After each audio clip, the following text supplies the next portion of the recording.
Cada ciudadano piensa lo que quiere pensar, decide lo que quiere decidir y cree en lo que quiera creer, sea Elvis Presley, un equipo de la Champions League o la llegada del Mesías para apoyar su solidaridad y evitar la condenación eterna. El pluralismo ético epistemológico es un irreprochable síntoma en los modelos de estados sociopolíticos de hoy día. En esta época de pensamiento posmoderno, que John Rawls llama de pluralismo de tradiciones ético-religiosas y de módulos de justicia política, y Jürgen Habermas la llama posmetafísica, defendiéndola, como veré en el siguiente artículo, bajo una tradición neokantiana con un panorama laicista. En una época como hoy, insisto, es prácticamente un enigma la ideología que hay detrás de cada ciudadano y de cada país. Pues Terry Eagleton intentará analizarlo en su Introducción a la Ideología. Así pues, la base desde la que discutirá Eagleton en su trabajo es ya prima facie difusa. Buen estudio, pero un tema casi inaprensible, hay que recordar. Primero, centra su atención sobre la pertinencia de una teoría de la ideología, cuando bien podríamos preguntarnos antes si puede hacerse teoría, entre comillas, y si se ha hecho teoría de una sola noción de esta. Eagleton primero marca su rechazo a la noción de representación, luego a la noción de saber cómo se está seguro que el fundamento de nuestra ideología es algo objetivo para que merezca emplearlo de enseña o bandera para justificarnos. Algo así como, ¿por qué estar tan seguro de ese sustrato metafísico? Esto es, de ese concepto o idea que tenemos del bien incuestionable cuando acusamos a Pol Pot, por ejemplo, sin que antes tengamos de una vez por todas su contraparte en una definición inmutable que Eagleton llama absoluta en la introducción. Si la ideología no es más que un discurso variable, históricamente condicionado y particular para legitimar el poder dominante, Eagleton, siguiendo a J.B. Thompson, se topa con la dificultad de cómo clasificar el feminismo. Pero se trata quizá de un falso problema. El simple hecho de que feministas de otros grupos que son minoría, como los diggers, carezcan del dominio del poder, no los exime de buscar legitimar sus causas y por lo tanto siguen el mismo esquema de justificación. Durante su primer capítulo, el autor exige que haya especificidad en el término ideología, así que evoca a Michel Foucault y a Friedrich Nietzsche e intenta convencer sobre lo inútil de la tesis principal de ambos respecto a que el poder está en todas partes. Pero es muy desafortunado su ejemplo. Si alguien, dice él, entre comillas, si alguien realmente cree que una riña entre dos niños acerca de una pelota es tan importante como el movimiento de liberación de El Salvador, entonces simplemente se le tendría que preguntar si está bromeando. El afirmar que el poder esté en todas partes no significa que esté en el mismo grado de importancia. Por otro lado, subrayando la aportación de Louis Althusser, lo vivido, como un soporte inconsciente de lo ideológico, Eagleton es severo contra Hertz, afirmando que el sociólogo se deshace de las cuestiones epistemológicas sin más, cuando un par de párrafos antes el mismo Eagleton reconoció, como Althusser, puedo estar equivocado acerca de mis sentimientos como de cualquier otra cosa. La postura estaría emparentada con la de Macherey, para quien la ideología es el color invisible de la vida cotidiana. Sea como fuere, en el siguiente capítulo se muestra el débil respaldo en lo ideológico por el thatcherismo en el Reino Unido. La revolución de la señora Thatcher ocurrió sin que los británicos se identificaran con su credo político. Esta reflexión sobre la tesis de la ideología dominante lleva a Eagleton no solo a especular sobre la permanencia y éxito de un mandatario con independencia de que su ideología sea compartida, sino además el supuesto rol prioritario que en el apogeo capitalista han tenido los aparatos de comunicación para la difusión y mantenimiento del discurso hegemónico. Más bien, continúa, es lo que Marx advertía, la sombría compulsión de lo económico, lo que termina ejerciendo un control cierto en las conductas de la población, sin que por este hecho haga falta que necesariamente estos asimilen el credo de la cúpula gobernante mientras hagan lo que se les pide. Esto lo dice obviamente pensando en el thatcherismo. Por lo demás, ¿quién dice que las ideas de dicho estrato en el poder sean propias? Cuestiona atinadamente Eagleton, fijando su atención en la ideología alemana de Marx y Engels.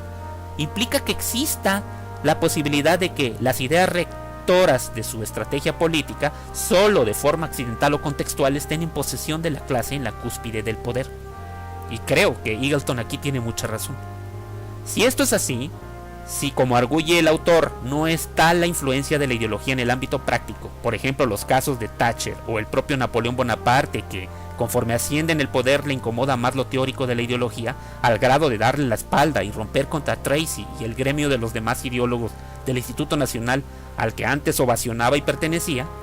Si es cierto que el sustrato teórico racional no es relevante para la eficacia de un primer ministro o un emperador corso, y cuando si es relevante, no es seguro que provenga de quien la utilice en ese específico momento histórico, salta la pregunta: ¿por qué se necesita una base, superestructura en la actividad humana para que valga la discusión perenne respecto a la ideología? Eagleton responde: porque hasta la fecha en la historia se han dado relaciones sociales de explotación que por consiguiente deben ratificarse y regularse en términos jurídicos, políticos e ideológicos. Después de los apartados extensos para Marx, Engels y Lukács, el fetichismo de la mercancía, la plusvalía, la ideología desde la conciencia como sustancia dependiente de los fundamentos materiales e históricos, la conciencia como sustrato inmaterial inherente a la biología del hombre, llama a Eagleton la atención el escaso espacio dedicado a reflexionar las principales tesis de representantes de la escuela de Frankfurt, herederos en gran medida de aquellos. Hay ausencia de las premisas de este importante grupo heterogéneo, incluso en el capítulo de Adorno a Bourdieu. En el estudio de Eagleton, que en el mejor de los casos se limitó a un par de citas esbozadas, en líneas generales sin citar con exactitud capítulo y página de ellos, se echan de menos interesantes aportes de Walter Benjamin, de Marcuse, de Fromm o del propio Adorno y Horkheimer sobre la ideología en los cauces de la racionalidad, la libertad y el inconsciente, o los presupuestos ideológicos originados en el seno de la cultura y los medios de reproducción del arte ante el auge de los medios de comunicación. Más tarde, en el capítulo de Schopenhauer a Sorel, Eagleton considera de nueva cuenta la inseparable de la ideología, de hecho, lo inaprensible. De hecho, la exposición despliega características de esta, tales como la idea, la conciencia, razones como ideas, de ahí que parta de Schopenhauer, siendo que representa el pensamiento irracionalista, para el cual los conceptos son siempre ineficaces y aproximados, incapaces de aprender la cualidad inefable de la experiencia vivida. Eagleton acierta en ver uno más de los claros contrastes en las perspectivas sobre la noción de ideología, y se refiere a la oposición entre voluntad e intelecto en el autor de El mundo como voluntad y representación, como si se tratara de teoría contra ideología. Como es natural, este camino de los detractores de la razón hubo de llevarlo hasta Freud, pasando por Nietzsche. Eagleton recuerda las intenciones de Freud en El porvenir de una ilusión, al ir contra la racionalidad y explicar con la sublimación de los instintos antisociales a través de ideales culturales de uno u otro tipo que sirven para unificar una especie de predadores egoístas que en otro caso estarían cortándose el cuello.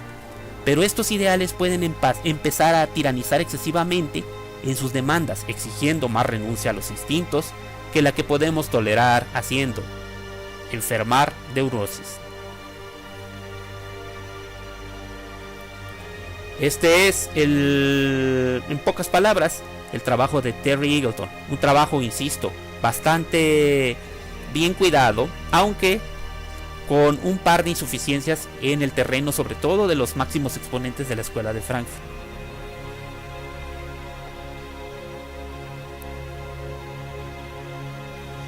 La pregunta ahora sería, si este punto de vista, al mismo al que está llegando Jürgen Habermas, al mismo al que desde otro aspecto ha llegado el mismo John Rawls, incluso al que apelaba hasta cierto punto, si bien ilusoriamente, el mismo